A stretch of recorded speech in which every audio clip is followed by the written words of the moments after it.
perdeu para o Grêmio e o Abel, que é sempre, dá entrevistas sempre que impactam, que repercutem demais, deu outra entrevista falando que pós-episódio Ramon abate Abel, aquele do pênalti que não foi dado, e o Palmeiras virou sobre o São Paulo e tarará, tudo mudou. As coisas mudaram, ficaram piores para o Palmeiras e tudo mais. O São Paulo ficou também ruim, né? Ficou pior também, né? Falou sobre isso. Aí, ontem teve lá o summit da CBF, a Leila estava lá.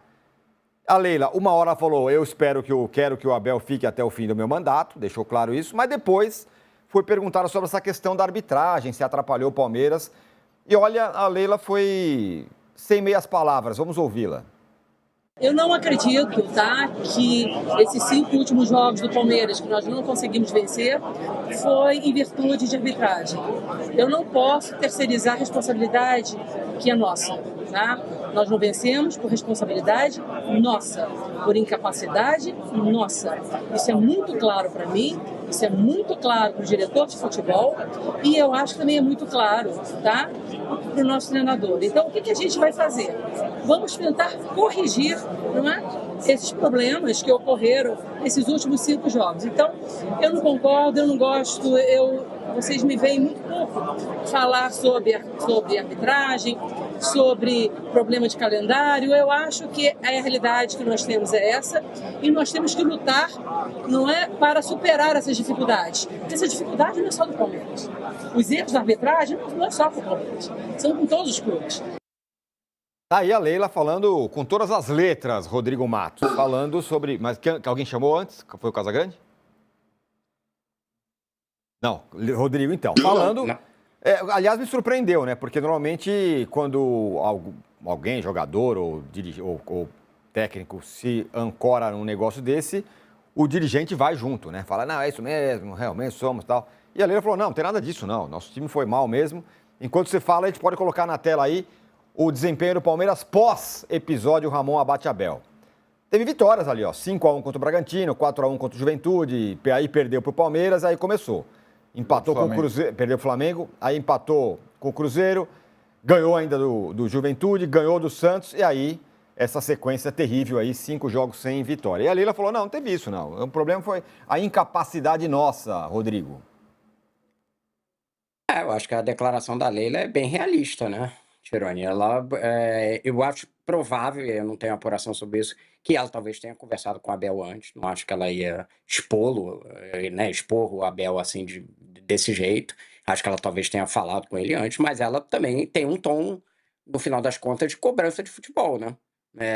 Porque ela fala assim, olha, não foi arbitragem, então a gente precisa apresentar mais, não apresentamos, perdemos, né? Não porque ainda não está fechado esse campeonato, mas deixamos, né, esse campeonato meio que escapar das nossas mãos, o brasileiro, porque não estamos jogando bola. E é a realidade, né? A gente olha a declaração do Abel, ele falando de arbitragem, quais são os erros de arbitragem desse... Assim, ele fala assim, não, porque tem o lance do Vitória. Que lance do Vitória? Não tem nenhuma imagem conclusiva disso. Aí, não, porque teve o lance do Santos. Não é... Ele, sabe, no discurso dele, tem uma coisa de discurso, de considerar como claro coisas que ninguém considera claro. Só ele que considera. Ele fala como erro de arbitragem coisas que não são, né? A única coisa que ele talvez tenha um ponto ali seria o pênalti ali contra o Flamengo, né? Da empurrão do Jorginho e Gustavo Gomes, que ainda é um lance que eu também daria o pênalti, mas tem gente que não daria. Enfim, ali ele pode ter uma reclamação. Fora isso, qual é o grande erro nessas 5 rodadas finais? Um cartão amarelo para Andrés a mais? Então, tipo assim, não dá para entender, quer dizer, dá para entender por que ele está fazendo isso. Eu até estava perguntando ali no Flamengo, falaram assim, é uma tática meio Mourinho, né? Que ele tem essa admiração por Mourinho, que é esse jogo psicológico, de estratégia e tal. Mas eu acho que deu uma exagerada, né? Porque ninguém comprou esse discurso, né? Alguém achou, concordou. Você viu muitas pessoas, inclusive dentro do Palmeiras, né? A gente viu a declaração da Leila, mas a própria torcida, alguém viu alguém concordando, falando assim, realmente, foi a arbitragem que tirou esse título do Palmeiras. Eu não vi. Então, eu acho que acabou sendo uma declaração que ficou meio deslocada ali dentro do contexto de realidade. E o que a Leila está fazendo é trazendo isso à realidade, até porque o Palmeiras precisa olhar para dentro e ver o que não está funcionando para jogar no sábado. Não vai ter... Senão vai ficar preparando discurso para pós-jogo? Não, né? Tem que preparar para o jogo, porque é um jogo pau a pau, que tem chance. E vamos falar a verdade. O que teve de São Paulo, no jogo de São Paulo foi o maior erro de arbitragem desse campeonato. Aquele clássico lá. Então, colocar isso como a partir dali o Palmeiras foi prejudicado. Não, o Palmeiras foi favorecido nesse jogo. Vamos botar as coisas dentro da realidade, né? Teve um pênalti que não foi marcado. Aí ele falou assim: mas o goleiro pegaria. Ninguém sabe, mas assim, teve um pênalti quando estava 2-0 que não foi marcado. Então não foi que é contra o Palmeiras, foi a favor do Palmeiras naquele jogo. Não é. Vamos acabar com a narrativa e falar sobre a realidade, porque essa construção de discurso. Tem um livro do Schopenhauer, né, que é Como Vencer um Debate Sem Ter Razão. E aí você vai colocando como realidade coisas que não são como se fossem impostas. Isso é o que parece que o Abel está fazendo. Estamos vivendo um período realmente assim, né? Que vão colocando coisas como realidade. Schopenhauer, meu, não é qualquer coisa, não. Ô, Casão, a Leila falando me parece mais como, sei lá, dona, empresária, sei lá o quê, do que exatamente como presidente de clube, né? O caminho normal é o presidente abraçar esse discurso do Abel. Então, mas aí que tá. A Leila não é o presidente normal. Ela é diferente. É mesmo. Não é que ela é perfeita. Ela erra pra caramba, às vezes ela fala coisas absurdas também. Mas nesse caso especificamente, eu gostei muito como ela consegue separar as coisas. Ao mesmo tempo que ela fala que quer o Abel, ela quer que o Abel fique até o final do mandato dela, que o Abel é campeão, que o Abel ela vai e discorda do Abel numa situação que ela tem total razão, que nós já falamos, todo mundo pensa a mesma coisa. O Abel tá tentando criar uma narrativa falsa. Como eu falei ontem, narrativas tem falsas e tem verdadeiras, né? A narrativa é você narrar um fato. A narrativa que ele está tentando criar é falsa. Como o Rodrigo falou, foi pênalti contra o Palmeiras no jogo de São Paulo. Então o Palmeiras naquele jogo foi favorecido. Se ia ser gol ou não, ninguém sabe. Né? Ninguém sabe. Mas a gente sabe que foi pênalti. Isso é uma coisa concreta. Que o juiz não deu. Depois disso, teve aquela jogada do Jorginho com o Gustavo Gomes, que eu daria pênalti, mas, a interpretação da arbitragem do Brasil é meio louca. Eu só acho que foi pênalti claro no Maurício, no Palmeiras contra o Santos. Ali, o cara atropelou o Maurício estava de costa, a bola já tinha passado, ele nem sabia o que estava acontecendo por trás dele, de repente ele toma uma atropelada de alguém. Foi o Souza dos Santos, sem bola, sem nada. Pegou no meio do cara. Ali foi pênalti. Mas o Palmeiras não é esse pênalti que está tirando, essa não marcação de pênalti que está tirando o título, a disputa do título do Palmeiras. Cara, era só ter ganho do Vitória em casa. Ele estava na zona de rebaixamento. 3 pontos, mais 2 pontos, e mais, sei lá, um empate com o Santos. Ele estava brigando com o Santos, com o Flamengo pau a pau, e ia depender da última rodada que o Flamengo vai jogar em Mirassol. Então não tem que reclamar nada, porque foi o pior campeonato de arbitragem que eu vi na minha vida. Nunca vi tanto árbitro interferindo em resultado a favor do Palmeiras, contra o Palmeiras, a favor de um, contra o mesmo cara. Assim, foi um desastroso. Então não foi.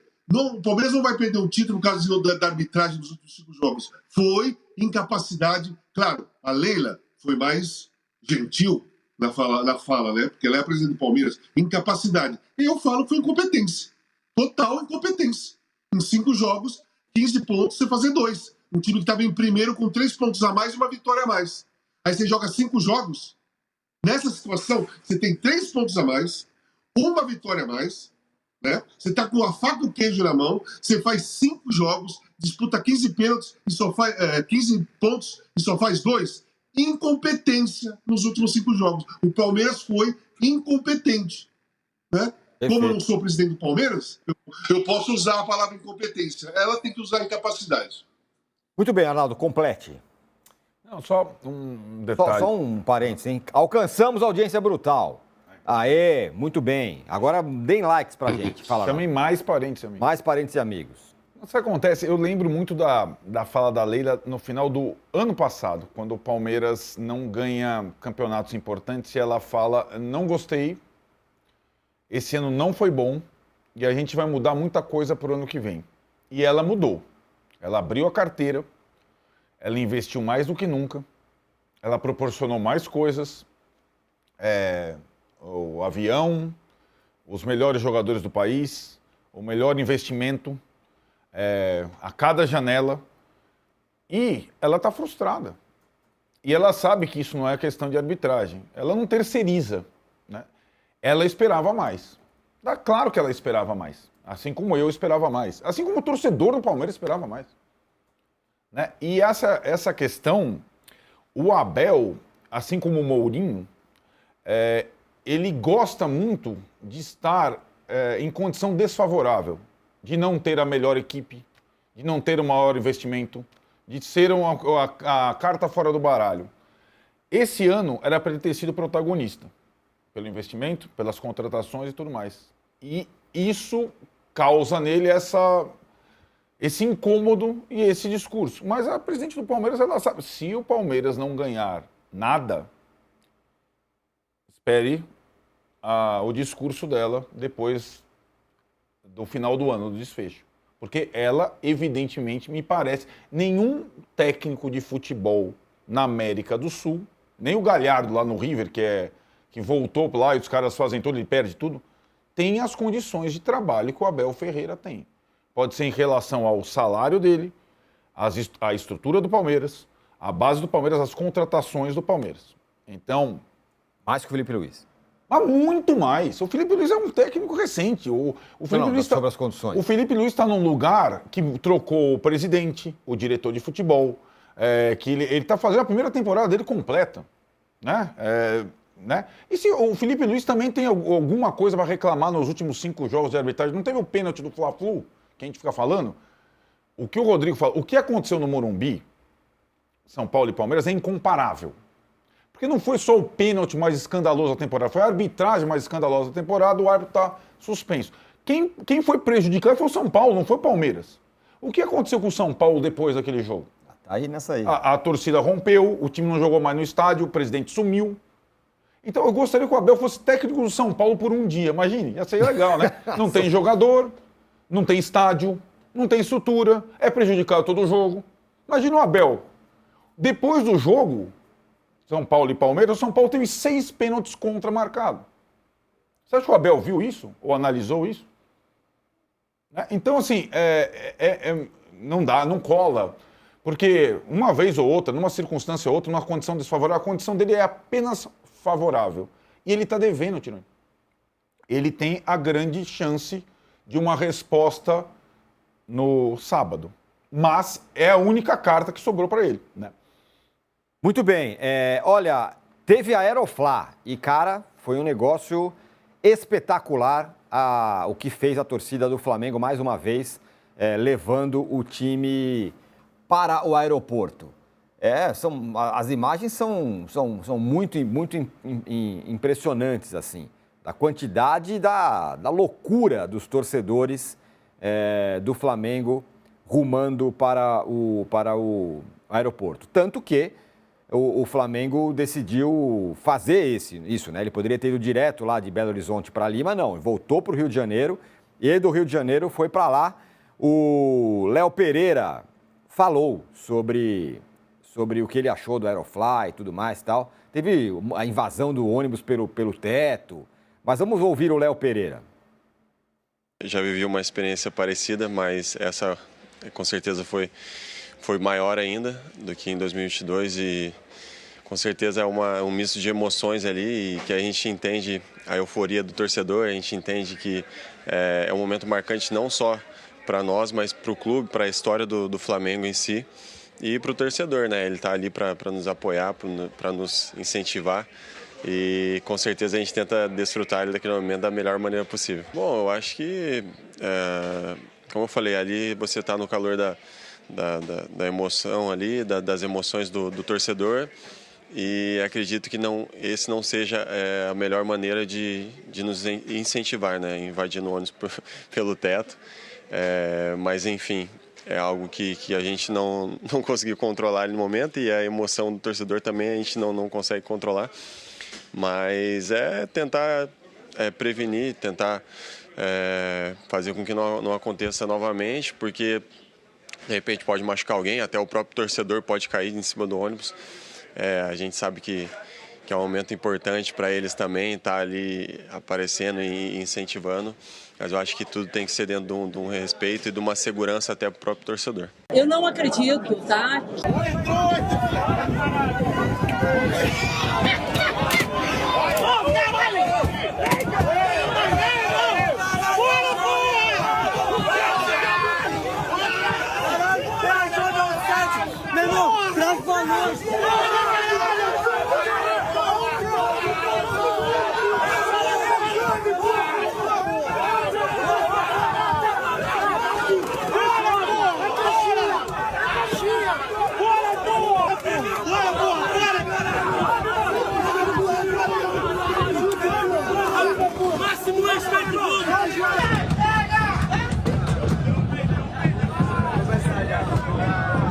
Rapaz, os caras invadiram o ônibus do Flamengo. Não foi que um ou outro. invadiu. Não, a galera foi pra dentro e tal, e é Mengão. Bom, indiscutivelmente é uma energia espetacular, Casão. Você pode achar que talvez não, era melhor ir direto, mas, pô, sei lá, se eu fosse jogador eu ia adorar um negócio desse. Não tem melhor de ir direto. Depende muito da escolha mesmo. Assim, eu acho que a torcida do Flamengo merecia essa participação direta. Quantos lá que foram lá nessa manifestação não tem dinheiro para entrar mais no Maracanã? Porque não tem mais a geral, não tem mais o contato direto com o time, não tem mais proximidade com o time. Quantos que estavam lá naquele momento aí, dessa imagem, não entram mais no Maracanã? Ficam torcendo do lado de fora, ou vendo TV, ou ouvindo radinho, porque o futebol está elitizado, os estádios estão elitizados, as partes mais populares não existem mais, e muitos não conseguem entrar. E aí o Flamengo dá a possibilidade desses torcedores mais raiz, que sempre tiveram contato com o time e com o estádio e não conseguem mais, e fazer essa manifestação. Cara, aí depende da cabeça do jogador e da cabeça do treinador. Aqui tem aqueles dois lados que eu falei para você. Um oba-oba pode servir de motivação, mas pode servir também de uma perda de foco. E sem ter essa manifestação pode significar mais foco, mas pode significar também ficar disperso. Depende muito. Agora, o que eu queria dizer é o seguinte, gente. O Flamengo está indo para a 4ª decisão de Libertadores em 6 anos. Não é? 19, Flamengo e River. Depois, Flamengo e Palmeiras. Atlético Paranaense. Depois, Flamengo e Palmeiras e agora Flamengo e Palmeiras. Então, em 6 anos, o Flamengo está disputando a 4ª, ou 7 anos, a quarta decisão de Libertadores. A 4ª decisão de Libertadores. Não é pouca coisa. Não é pouca coisa. Se a gente for falar de os últimos anos, ok, o Abel ganhou mais, foi mais campeão, mas o Flamengo teve mais presença na final do grande torneio continental da América do Sul, que é a Libertadores da América. Perfeito, Casão. É isso. É um desempenho